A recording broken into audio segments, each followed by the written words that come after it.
Merci d'être venu. Parce que quand même, le samedi, on a plein d'autres choses à faire. Donc merci d'être venu. C'est très important, je crois, ce que vous faites là. Alors on m'a demandé de vous expliquer ce que ça voulait dire la joie de servir. Parler de ça. Alors je vais essayer de le faire le plus simplement possible. Et pour ça, on va partir de l'évangile qu'on nous a lu tout à l'heure. Alors, on ne peut pas tout lire parce que ça serait très long, mais pour comprendre cet évangile, il faut venir 2 chapitres avant. Hein, vous avez mis entre parenthèses, il y a 2 évangiles de Saint Jean, il y a 15, il y a 9, 17. Eh bien, il faudrait revenir un peu avant, il faudrait revenir à 13, 1, 13. C'est-à-dire, au début de ce passage, vous savez, dans un évangile, c'est par chapitre, c'est par séquence. Et là, il s'est passé quelque chose au début du chapitre 13, qui, aujourd'hui, quand on l'entend, on a tellement l'habitude de l'entendre qu'on ne fait plus attention, mais qui raconte quelque chose qui a complètement retourné les apôtres. Ils se retrouvent donc là, sans doute pour le repas de Pâques. Ils sont là autour, ils sont venus, et Jésus se lève de table, il enlève son manteau. Alors, un homme correct à l'époque porte un manteau, c'est-à-dire qu'il est drapé dans quelque chose, c'est quand même dire qu'on est quelqu'un. Il se met à t'habiller, et il se met à genoux, il enlève les pieds. Alors peut-être qu'il y en a parmi vous déjà qui ont servi pour le jeudi saint, et peut-être dans un endroit on fait le lavement des pieds. Vous avez peut-être vu ça. Mais c'est devenu un geste un peu... Aujourd'hui, ça me paraît très beau, mais c'est un peu extérieur. À l'époque, c'est un geste qui est considéré comme dégradant. On ne peut pas l'imposer à un esclave juif. Il a le droit de dire non, si on lui demande. Et c'est considéré comme vraiment très humiliant. Et c'est Jésus qui le fait. Donc il est là, lave les pieds. Et puis il se relève, il prend son manteau, il se met à table et il dit, écoutez, voilà, ce que j'ai fait, c'est pour que vous le fassiez vous-même. Donc, le passage qu'on nous a lu ce matin, il commence par ce geste-là. Et vous savez comment il se termine? Il se termine par la mise en croix de Jésus. C'est le grand passage de la Passion, qui commence par le lavement des pieds, qui commence par la mort de Jésus sur la croix, puis on va passer à d'autres chapitres autour de sa résurrection. Et au milieu de ce passage, Jésus dit, je vous ai dit tout cela pour que ma joie soit en vous. Autrement dit, Jésus est venu pour que nous ayons la joie. Alors qu'est-ce que c'est que la joie? Alors la joie, c'est pas la gaieté. Vous savez, la gaieté, c'est quand on est très excité, parce qu'il y a un truc qui nous fait extrêmement plaisir. Voilà, on ne tient pas en place, on veut que ça arrive, on est vraiment très content. Oui. Mais parfois aussi, au bout d'un moment, on est un peu fatigué, puis voilà, c'est passé. La joie, c'est autre chose. La joie, vous savez, c'est quand il y a quelque chose à l'intérieur de nous, quelque chose à l'intérieur de nous qui nous rend heureux. Peut-être que, en fait, la situation où on est n'est pas une situation heureuse, et peut-être qu'elle n'est pas joyeuse en soi. Mais en nous, il y a une espèce de bonheur intérieur, qui fait qu'on est en paix avec nous-mêmes, qu'on trouve que c'est super bien ce qu'on vit. La joie, c'est donc ce qu'on espère tous, parce que c'est les moments où on est vraiment très bien. Et peut-être qu'autour de nous, pourtant, tout va mal. Mais nous, en nous-mêmes, on a trouvé cet endroit qui va bien. Et donc la joie, on l'obtient quand on fait quelque chose qui correspond exactement à ce qu'on est. Parce qu'au fond, on est fait pour la joie. Alors, servir dans la vie de tous les jours, pas d'abord servir à l'autel, ça doit nous rendre heureux. Ce matin, quelques-uns d'entre vous, c'est parmi les plus grands, mais quelques-uns d'entre vous, vous avez été chargés d'accueil, chargés de recevoir. Au fond, on est très content de faire ça. On râle un peu parce que ça prend du temps, parce qu'il faut arriver avant, mais quand même, on est plutôt fiers de le faire. Parce que on sert à quelque chose. Quand on sert, d'un seul coup, on devient utile. On sert à quelque chose. On existe. Et c'est super important de faire ça. Et puis, c'est aussi une façon de rencontrer l'autre et de lui dire qu'on l'aime bien. Vous voyez, là, je me prépare, je suis un peu dans les périodes d'excitation des choses qu'on doit faire. Lundi, mardi, tous les évêques de la province vont se réunir chez moi. Il n'y a pas beaucoup de place, on va être un peu entassé là. Et donc, actuellement, on prépare tous activement, où est-ce qu'ils dorment, comment on prépare leur repas. Voilà, alors on vient de compter la vaisselle et il nous manque des trucs. Et donc, dans ma tête, il y a comment, d'ici lundi, avoir trouvé le petit déjeuner qui manque. Sinon, ils ne vont pas pouvoir prendre le café. Il y en a qui ne prendront pas le café. Alors, si on ne trouve pas, c'est moi qui ne le prendrai pas. Mais derrière, c'est aussi la joie de pouvoir bien les accueillir et de leur dire on est super content de vous voir, et puis ça nous fait plaisir de vous voir, et ça nous fait plaisir de bien vous accueillir. Donc, le service, c'est vraiment quelque chose qui donne de la joie, le service tous les jours. Et vous, vous avez choisi ou accepté un service particulier. C'est pour ça que vous êtes ici aujourd'hui, qui est le service de l'hôtel.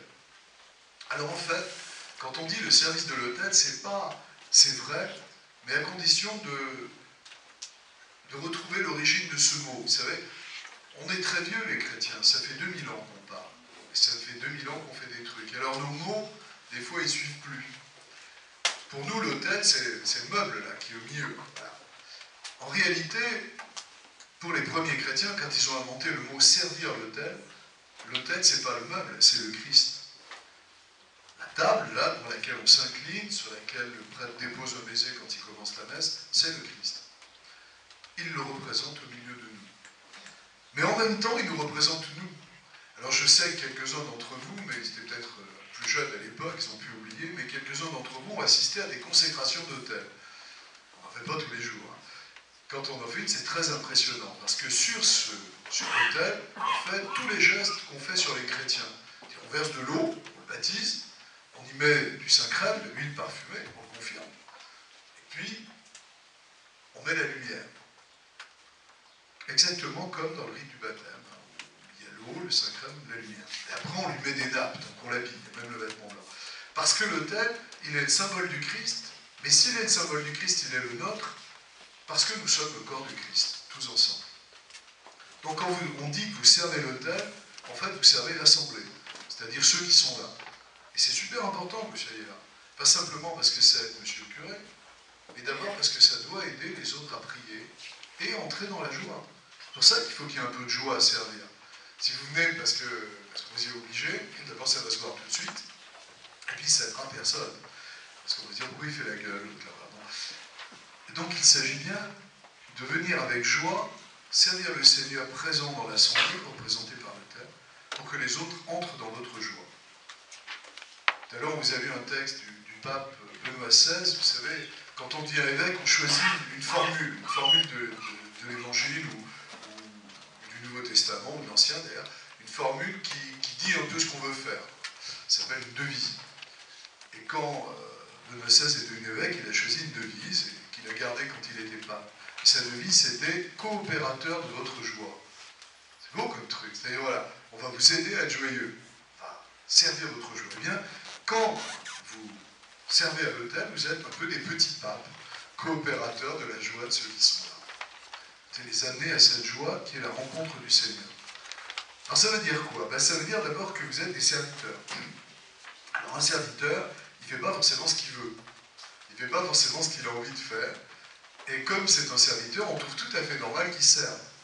Hein, quand vous allez au restaurant ou au café, ben vous attendez qu'on vous amène, votre verre de Schweppes ou votre assiette de moule.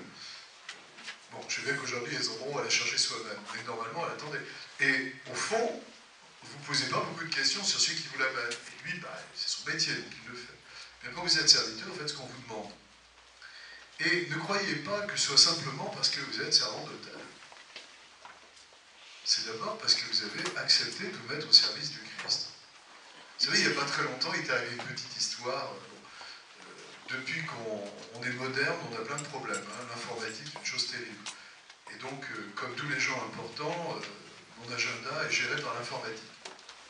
C'est-à-dire que la dame qui m'assiste, Anne-Françoise, elle marque mes rendez-vous, puis ce qu'elle a marqué sur l'ordinateur vient sur le mien et vient dans mon téléphone. Alors ça, c'est la théorie, parce que dans la pratique, une fois sur deux, ça ne marche pas. Et donc, en fait, on avait été prévenu, mais moi je ne le savais pas, parce que ce n'était pas arrivé sur aucun ordinateur d'ailleurs.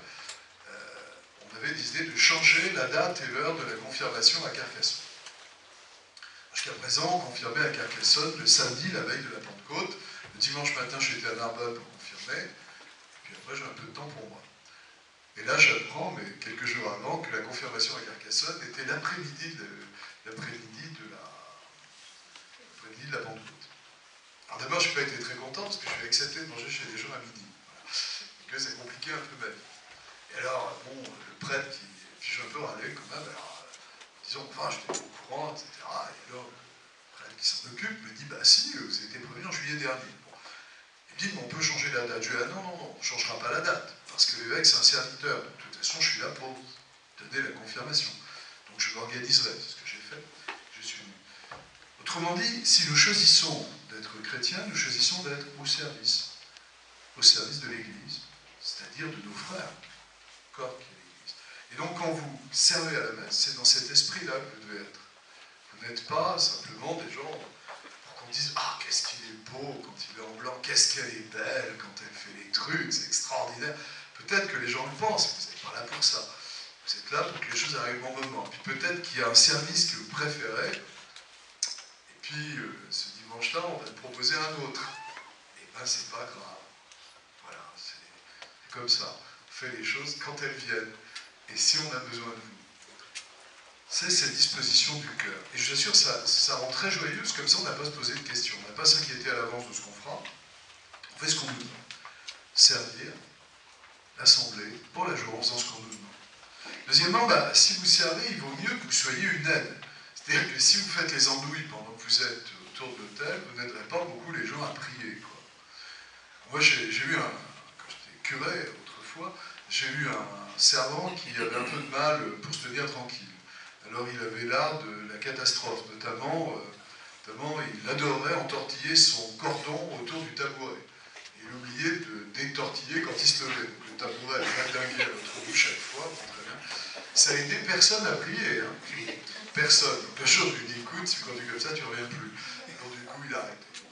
Mais voilà, il s'agit d'aider les gens à faire ça. Et en même temps, il ne faut pas être inquiet. Parce que parfois, ce qui nous complique la vie, c'est qu'on a peur de ne pas savoir faire. Il y a l'évêque qui vient. Alors là, ça devient vachement compliqué. Il y a plein de trucs qu'on ne fait pas d'habitude qu'on va faire maintenant. Alors, comment on fait? Voilà. La peur terrible, du coup, on se trompe toujours quand on a peur. Ben, c'est pas grave. Si vous vous trompez, faites-le avec élégance. Moi, quand j'ai commencé à servir, on m'a appris un truc. On m'a dit, quand tu te trompes, il faut que tout le monde pense que c'était prévu. Et j'expliquais, quand je formais les enfants de chœur, je leur disais, non, il m'a dit, mais si je casse la burette, tu jettes l'autre par terre, tu fais une génuflexion, et tout le monde pensera que c'était prévu.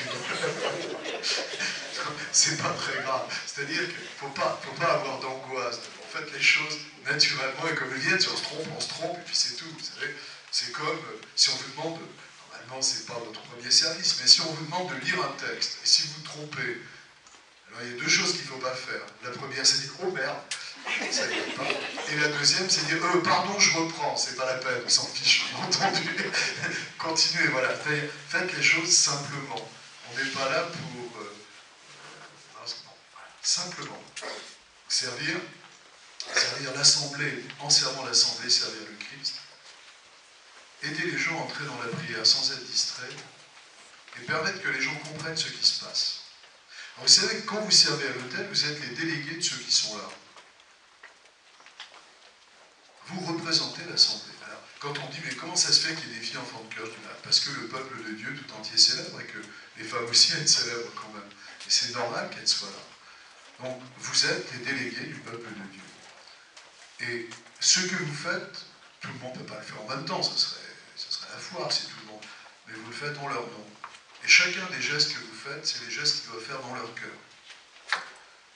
Je prends deux exemples. Quand, par exemple, vous portez la lumière, vous savez, on porte la lumière au début de la procession, pour éclairer la procession qui vient, pour encadrer la croix, s'il y a la croix, pour accompagner l'évangile. Quand on porte la lumière, c'est un vieux souvenir, c'est l'époque où il n'y a pas l'électricité. Et où ça coûtait très cher. D'ailleurs, ça coûte toujours très cher. Les cierges, mais vous, les cierges, ça coûtait très cher. Alors, on ne s'en servait pas beaucoup, on avait des petits trucs, mais quand il y a quelqu'un d'important, on l'éclairait toujours. Pour qu'il ne se casse pas la figure, en fait. Et puis, c'est devenu un signe d'honneur. Et donc, quand on allume des cierges, dans notre tradition, ça veut dire que là, il se passe un truc important. Mais ça veut dire en même temps que c'est la lumière de Dieu qui brille. Que si on regarde ce qui se passe entre les deux cierges, on arrive à la lumière du Christ. Et si on va à la lumière du Christ pour devenir nous-mêmes des lumières. Alors, il y a une fois dans l'année où ça marche. J'espère que vous avez tous, au moins une fois dans votre vie, vu une veillée pascale. Rappelez comment ça marche, c'est tout noir. Il y a juste la petite lumière, là, on n'est pas sûr qu'elle arrivera au bout d'ailleurs, la petite lumière du cierge pascal, là, qui... Voilà. Et puis petit à petit, on se passe la lumière. Vous savez, on prend, normalement c'est les servants qui la prennent et qui la font passer. Et puis au bout d'un moment, toute l'église est éclairée. Parce que de la lumière du Christ, la lumière des chrétiens a illuminé la nuit. Ben, quand vous tenez la lumière, vous dites ça aux gens. Vous dites c'est la lumière qui vient et vous devez devenir lumière à votre tour. Et vous y penserez dans votre vie, quand vous allez bien porter les flambeaux là, le dimanche, demandez-vous comment vous allez les porter le lundi. Quand vous serez retourné à l'école, au collège, au lycée, comment vous allez être la lumière du Christ? C'est une bonne question à se poser. Ou bien, vous allez apporter la matière, le pain et le vin. Portez ça. Mais, c'est pas simplement un bout de pain, ni une petite carafe de vin qu'on émet, avec un peu d'eau. C'est notre vie. Pendant que le prêtre prépare le calice, nous sommes tous invités à remettre notre vie au Seigneur. Tout à l'heure, nous aurons d'ailleurs une procession des dons. Mais la vraie procession des dons, elle est dans notre cœur. C'est nous qui nous offrons. Et c'est vrai pour tout le monde, c'est vrai même pour les gens qui mettent 3 sous à la quête. Vous savez, je connais une histoire qui m'a toujours profondément marqué, parce que la dame qui l'a vécue me l'a raconté. C'était une dame qui travaillait dans une pharmacie. Elle était vendeuse de la pharmacie. Et un jour, il y a une dame très chic qui vient, moi je te jure pourquoi, qui est cachée d'aspirine, je suppose. Et puis elle lui dit, oh, je suis désolé, j'ai juste un billet. Alors, c'est pas grave, je lui donne la monnaie. Puis la dame qui lui donne la monnaie, donc la vendeuse lui dit, bah, excusez-moi, parce que j'ai que des petites pièces de monnaie. Et l'acheteuse lui dit, bah, c'est pas grave, ça fera pour la quête le dimanche. Et l'autre lui dit, ah mais parce que vous mettez ta petite monnaie à la quête. Et la dame dit, bah oui, bien sûr.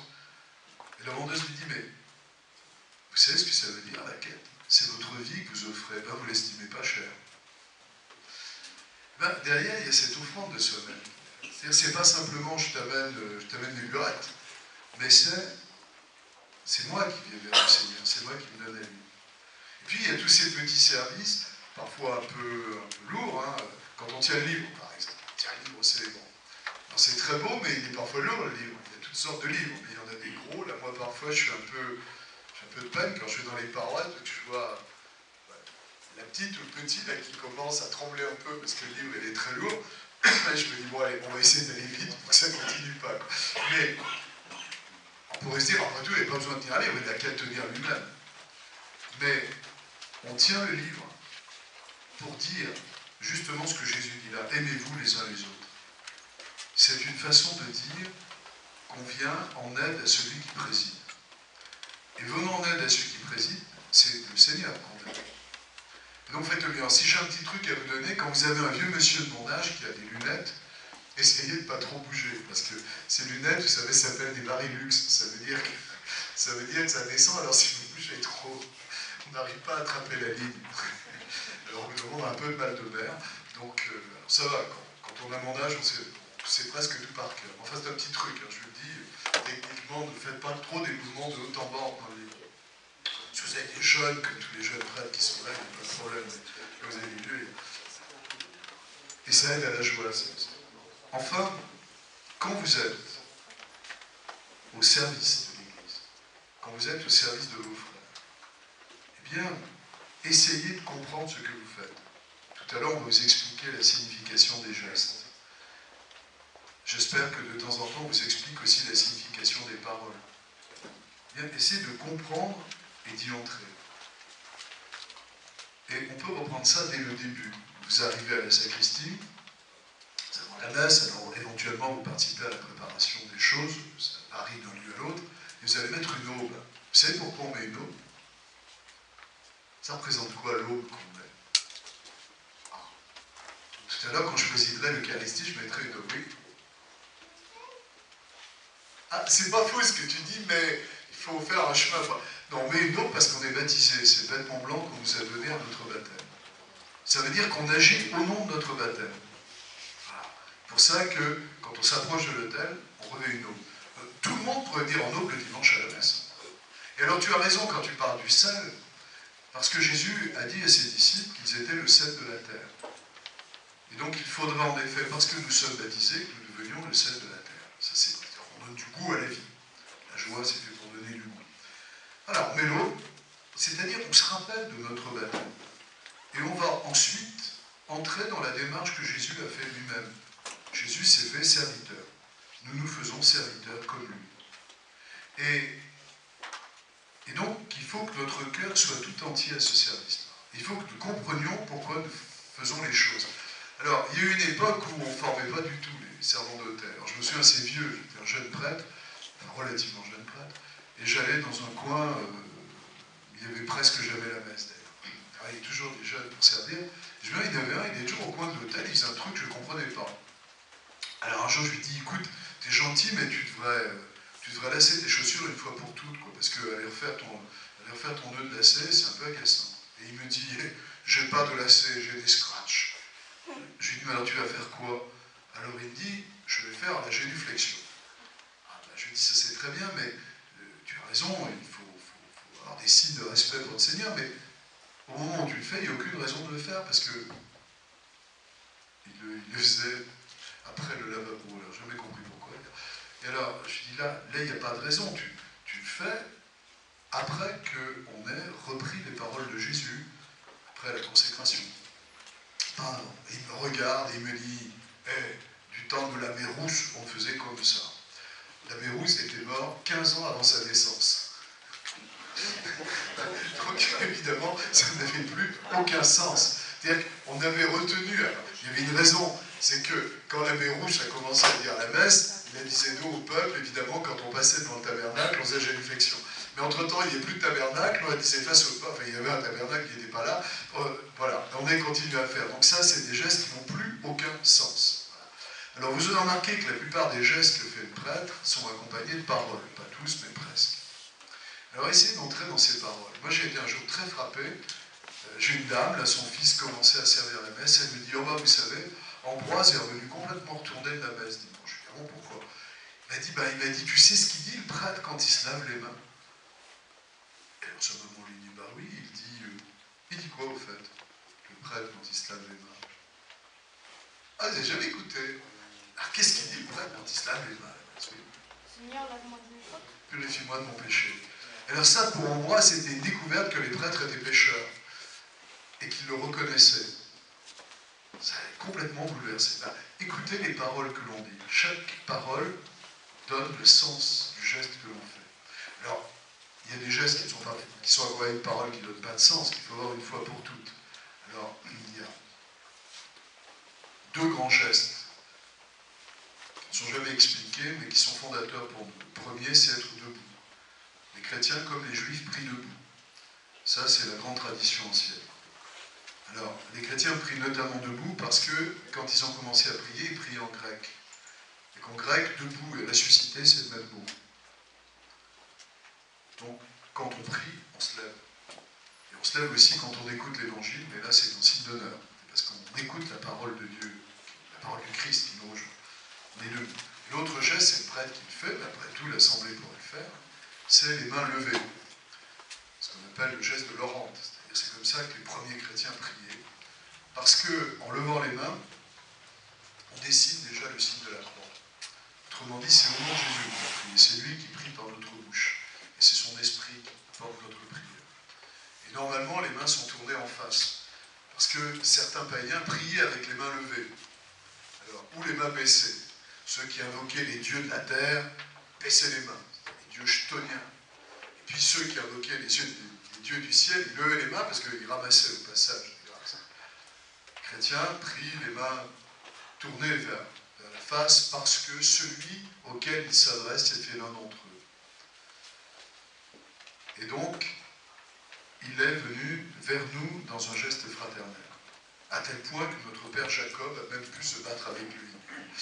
Et donc ce geste, c'est vraiment, alors on l'explique jamais, mais c'est le geste de la prière chrétienne. Et au fur et à mesure qu'on va avancer dans la messe, alors il y a des gestes qui sont des gestes relativement récents. qui sont des gestes qui sont liés à la coutume locale. On ne fait pas partout pareil, et c'est tant mieux. Notamment, un des gestes les plus marquants, c'est se mettre à genoux. Alors au départ, c'est un geste pénitentiel. On se met à genoux pour demander pardon. Mais comme l'empereur de Constantinople exige qu'on lui parle à genoux, on commence à se mettre à genoux pour dire quand même, si on se met à genoux pour l'empereur, peut-être se mettre à genoux pour Dieu. Mais pourtant, normalement, on ne se met jamais à genoux le dimanche, ni pendant tout le temps pascal, c'est-à-dire Pâques à Pentecôte. Il y a même un concile qui a dit ça, c'est le concile de Nicée, c'est le premier, celui qui se met à genoux le dimanche ou le temps pascal, dit la résurrection du Seigneur, qu'il soit anathème, c'est-à-dire on doit le mettre à la porte. Alors la tradition veut qu'on reste néanmoins à genoux là où on se met à genoux, qu'on se mette à genoux pour la consécration. Mais pas le reste du temps. Si vous avez une ordination, par exemple, si elle est en semaine, on se met à genoux pour les litanies des saints. Et si c'est le dimanche, on reste debout. Voilà. Parce que c'est la résurrection. C'est toujours ce même sens. Debout, ça veut dire ressusciter. Voilà. Et puis, il y a un geste moins récent, mais quand même, c'est l'encens. Les premiers chrétiens ne brûlaient jamais d'encens, parce qu'on l'utilisait pour le culte des idoles. Et que, vous savez, quand on les prenait, la police les amenait, leur donnait un petit peu d'encens, et disait, allez, tu le mets sur l'autel, là, devant la statue, tu fais brûler, tu verras. Alors les chrétiens avaient horreur d'encens. Puis l'empereur faisait secouer de l'encens devant lui. Alors on a dit, pour moi le faire pour Dieu. Pour ça, entre parenthèses, que les chrétiens ont généralement, sauf pour le rite du lucernaire, mais ont généralement des encensoirs qui balancent. Ils ne sont pas fixes comme les encensoirs des païens. Et c'est pour ça que le prêtre bénit l'encens. Une façon de dire que c'est pour Dieu et pas pour les idoles. Mais l'encens qui brûle, c'est notre prière en fait. Lorsqu'on consacre un autel, par exemple, il y a un chant qui accompagne l'offrande de l'encens et qui dit, que l'on retrouve sur le rite du lucernaire, c'est-à-dire au rite des vêpres, quand on les fait solennellement le dimanche, que ma prière monte devant toi comme un encens. L'encens qui monte, c'est notre prière. Alors ça veut dire un truc quand même. Ça veut dire que vous êtes un peu chargé à vous assurer que l'encensoir n'est pas trop crasseux, parce que sinon l'odeur de la prière, je peux vous dire qu'elle est assez désagréable. Et oui, c'est un détail, mais on ne fait pas sur... Et notamment, par exemple, que les chaînes sont propres, parce que sinon, ne vous étonnez pas que si c'est l'évêque qui est là, il fasse durer le lavabo, parce qu'il faut qu'il se nettoie les doigts, parce qu'ils sont pleins de charbon, donc c'est un peu compliqué pour la suite. Donc la propreté des objets, c'est pas mal non plus. De même, vous voyez, quand votre robe commence à ressembler un peu à un torchon de cuisine à la fin de la semaine, c'est pas mal de la faire laver, c'est comme ça. Et c'est bien que tout ça contribue à la joie, à la propreté des objets qu'on utilise, leur décence, le fait qu'ils soient beaux aussi. Quand on reçoit quelqu'un, quand on invite quelqu'un à manger, on met une nappe, si on en a une, on essaie d'en mettre une, on met pas forcément la vaisselle ordinaire, etc. Bon, et bien c'est pareil, quand on célèbre le repas du Seigneur et qu'on le vit ensemble. Enfin, et ça c'est très important, enfin il faudrait que pendant le service, on voit que vous aimez entre vous. Voilà. C'est pareil idiot, mais quand les gens ont l'air de se faire la tête, quand ils ont des vieilles querelles qui ne sont pas finies, ça n'aide pas les gens à prier. Quoi. Mais vraiment pas. Ce que je vous commande, c'est de vous aimer les uns les autres. Et je dis cela pour que ma joie soit en vous et que votre joie soit parfaite. C'est Jésus qui dit ça. Alors, je suis au bout. Vous aussi d'ailleurs. Je suis au bout de mon entretien. Donc, voilà. Vous avez été appelés, vous avez accepté à servir. Ce service, c'est celui de Jésus dans son corps qui est l'Église. Faites-le avec joie, de sorte que vous aidiez les gens à entrer dans la joie du Christ et qu'ils comprennent ce qu'ils font. Et vous, pour ça, apprenez à le faire. Merci.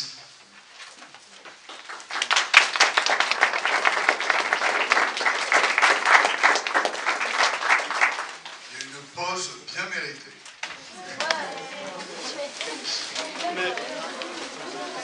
Et ensuite, le père Fabio vous enverra chercher des trucs. Arrête les mains. Il n'y a pas les questions. Des questions.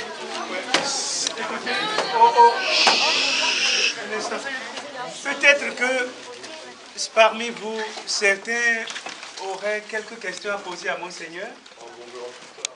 Ah oui. Oui, parce que là, ils en ont marre.